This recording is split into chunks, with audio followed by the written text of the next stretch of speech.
Hey Leute, herzlich willkommen zu diesem Video. Heute zeige ich euch, wie ihr ganz einfach den Auspuff an eurem Roller ausbauen könnt bzw. wechseln könnt. Anschließend zeige ich dann, wie man den neuen bzw. dann den alten auch wieder dran baut. Viel Spaß beim Video. Für das Entfernen des Auspuffs braucht ihr eine 10er Nuss, eine mindestens 15 cm lange Verlängerung, dann natürlich eine passende Ratsche, bzw. auch Knarre genannt. Des Weiteren brauchte ich zumindest einen 6er Imbus, da bei mir oben am Träger eine Schraube mit Schlüsselweite 10 und unten eben eine Schraube mit 6er Imbus war. Ob das am Vorbesitzer liegt, da er was geändert hat, oder ob das standardmäßig so ist, kann ich leider hier nicht sagen. Ihr solltet am besten dann bei euch schauen und gegebenenfalls dann ebenfalls die passenden Werkzeuge bereitlegen.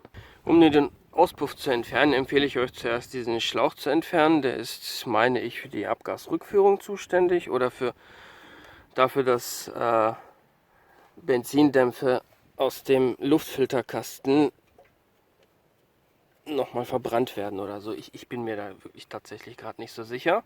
Dann haben wir zwei ziemlich schwierig zugängliche Schrauben zu lösen. Ich versuche die euch mal zu zeigen. Und zwar hat man hier zwei Schrauben. Einmal hier und einmal da. Leider ist es extrem schwierig, euch zu zeigen, wie man diese Schrauben entfernt, mit der Kamera zumindest. Ihr braucht einfach eine Verlängerung, mindestens so eine Handlänge, sage ich mal.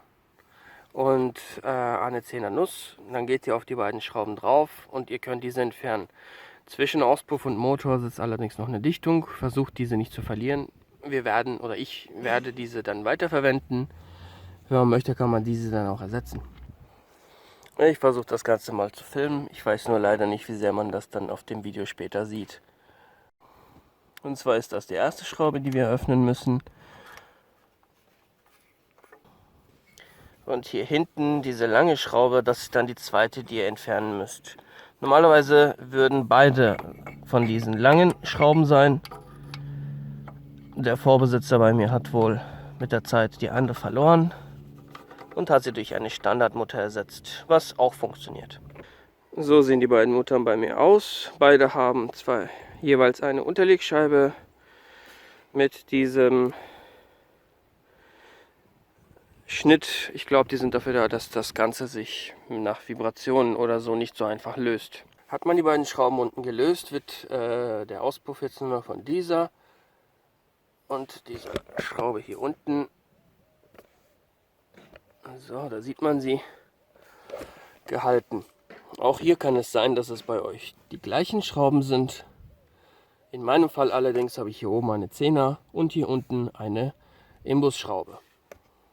Die untere Schraube ist jetzt entfernt und das Ganze wird nur noch durch diese eine Schraube gehalten. Ich stütze das Ganze also hier nach oben, entferne die letzte Schraube und durch ein bisschen Gewackel kriegt man den Auspuff raus. Wie man unschwer erkennen kann, befindet sich hier keine Dichtung. Das heißt, ich gehe davon aus, sie ist motorseitig drin geblieben, was für meinen Fall gut ist, weil ich den gleichen Auspuff wieder verbaue. Falls ihr dann einen neuen Auspuff habt mit einer neuen Dichtung, würde ich dringend raten, die euch dort zu entfernen mit einem Schlitzschraubendreher und dann die neue Dichtung reinzupacken. Um nun jetzt den neuen Auspuff zu montieren, nehmen wir uns den neuen Auspuff zur Hand und legen ihn auch schon wieder an die Stelle, wo er dann später nach dem Festziehen auch wieder sein wird. Und wir beginnen damit, den Auspuff zunächst einmal in die beiden Bolzen, die unterhalb des Motors sind, reinzufädeln. Und sobald diese drin sind, müssen wir dann nur noch eins der beiden Schrauben vom Träger reinmachen, damit das Ganze auch nicht wieder raus kann.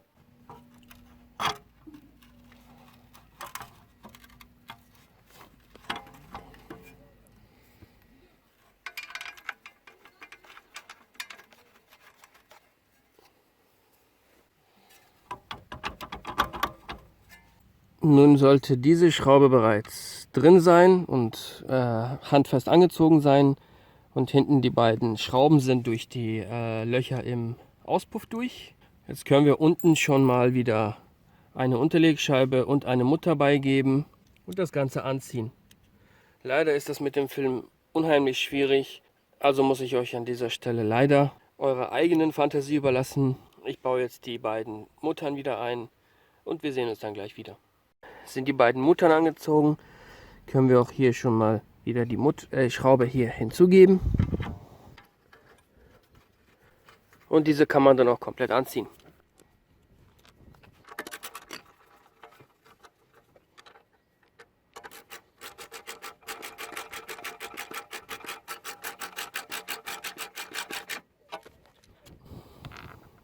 Diese braucht ihr jetzt nicht anknallen, da genügt gutes Handfest.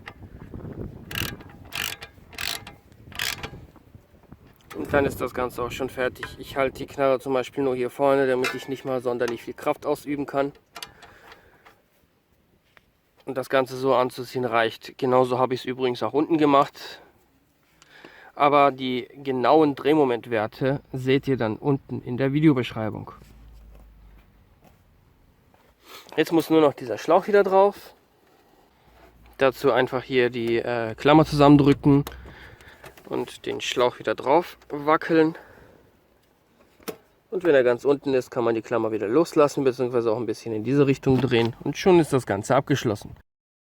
Herzlichen Glückwunsch! Somit habt ihr erfolgreich den Auspuff gewechselt.